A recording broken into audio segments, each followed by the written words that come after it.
Present మనం చూసుకుంటే అగ్రికల్చర్‌లో ఇంకెంత టెక్నాలజీ రీప్లేస్ చేసేటువంటి అవకాశాలు, అలాగే ఈవెన్ కెరియర్ పరంగా కూడా మనం చూసుకున్నట్లయితే ఆప్షన్స్ ఏ విధంగా ఉన్నాయంటారు? ఇప్పుడు 2 పాయింట్లు అడిగారు మీరు. టెక్నాలజీ వ్యవసాయంలో దాని పాత్ర, తర్వాత స్టూడెంట్స్ కెరీర్‌లో దాని పాత్ర.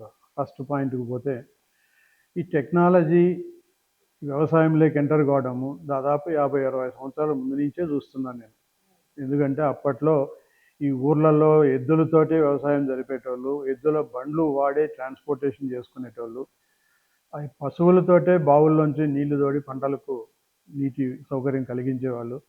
అక్కడి నుంచి ట్రాక్టర్స్ వచ్చినాయి పల్లెల్లోకి, డీజిల్ మోటార్లు వచ్చినాయి, కరెంటు మోటార్లు వచ్చినాయి. ఇదంతా టెక్నాలజీ వలన సాధ్యమైండేది. రైతుకు కొంత కష్టం అనేది తగ్గింది. ఇప్పుడు యంత్రాలతోటే నాట్లు వేస్తున్నారు, యంత్రాలతోటే వరి కోతలు జరుగుతున్నాయి, యంత్రాలతోటే పంట నూర్పిడి కూడా జరుగుతోంది. ఇది టెక్నాలజీ పాత్ర. ఈ రకంగా ప్రతి దశలోన ప్రతి 5 ఏళ్లకోసారి కొత్త కొత్త టెక్నాలజీలు రావడము, కొత్త యంత్ర పరికరాలు రావడము, వ్యవసాయానికి అందుబాటులోకి అన్నీ వస్తున్నాయి. అలాగే కావేరీ యూనివర్సిటీలో స్కూల్ ఆఫ్ అగ్రికల్చర్‌లో డ్రోన్ టెక్నాలజీ కూడా ఇంట్రొడ్యూస్ చేస్తున్నారు అని చెప్పేసి విన్నాను. అది పిల్లలకి ఏ విధంగా ట్రైన్ చేస్తున్నారు? ఎలా? కావేరీ యూనివర్సిటీలో మాకు డ్రోన్ ట్రైనింగ్ అకాడమీ ఉందండి. అది మాకు ఢిల్లీలో ఉన్న డీజీసీ అంటాం, డైరెక్టర్ జనరల్ సివిల్ ఏవియేషన్ వాళ్ళ పర్మిషన్ తోటి మాకు డ్రోన్ ట్రైనింగ్ అకాడమీ శాంక్షన్ అయింది. పర్మిషన్ రావాలంటే కొన్ని కండిషన్స్ ఉండాలి. ఫ్లయింగ్ గ్రౌండ్ ఉండాలా, వాళ్ళు ప్రిస్క్రైబ్ చేసినటువంటి క్వాలిటీ డ్రోన్స్ ఉండాలా.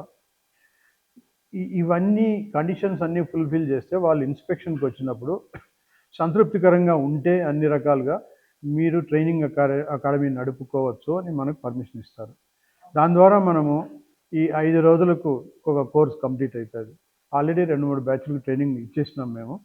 వాళ్ళు ట్రైనింగ్ తీసుకున్న తర్వాత మొదటి 2 రోజులు థియరిటికల్గా చెప్తారు వాళ్ళకు, డ్రోన్స్ అంటే ఏమి, వాతావరణం పరిస్థితిని ఎలా ఉపయోగించుకోవాలి అని 2 రోజులు క్లాసులు ఉంటాయి. తర్వాత 3వ రోజు డ్రోన్ అనేది దాంట్లో ఎటువంటి పార్ట్స్ ఉంటాయి, ఏమైనా చిన్న చిన్న ప్రాబ్లమ్స్ వస్తే ఎలా దాన్ని బాగు చేసుకోవాలో అనేది హార్డ్వేర్ ల్యాబ్ అని ఒకటి ఉంటుంది.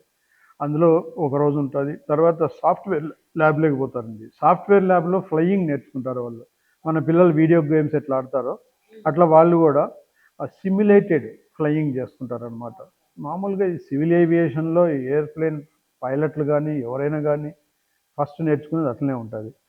కాన్ఫిడెన్స్ వచ్చిన తర్వాత, అంటే ప్రతి దశలోన వాళ్ళకి టెస్ట్ పాస్ కావాలా, క్లియరెన్స్ వచ్చిన తర్వాత యాక్చువల్ గ్రౌండ్ ఫ్లయింగ్కి తీసుకుపోతారు. ఈ ప్రాసెస్ కంప్లీట్ అయ్యి పాస్ అయితే వాళ్లకు నువ్వు ఒక డ్రోన్ ట్రైనింగ్ పైలట్ అని లైసెన్స్ ఇచ్చే అథారిటీ మాకు డీజీసీఏ ఇచ్చింది. దాని ద్వారా వాళ్ళు బయటకు పోయిన తర్వాత బ్యాంకులో రుణం తీసుకొని సొంతంగా డ్రోన్స్ కొనుక్కొని ఈ రైతులకు ఈ కొంత హైర్ బేసిస్ మీద ఈ సర్వీసెస్ ప్రొవైడ్ చేస్తారు. వాళ్ళకు కూడా కొంత ఉద్యోగం పైన ఆధారపడకుండా గడిచిపోతూ వస్తుంది జీవనం.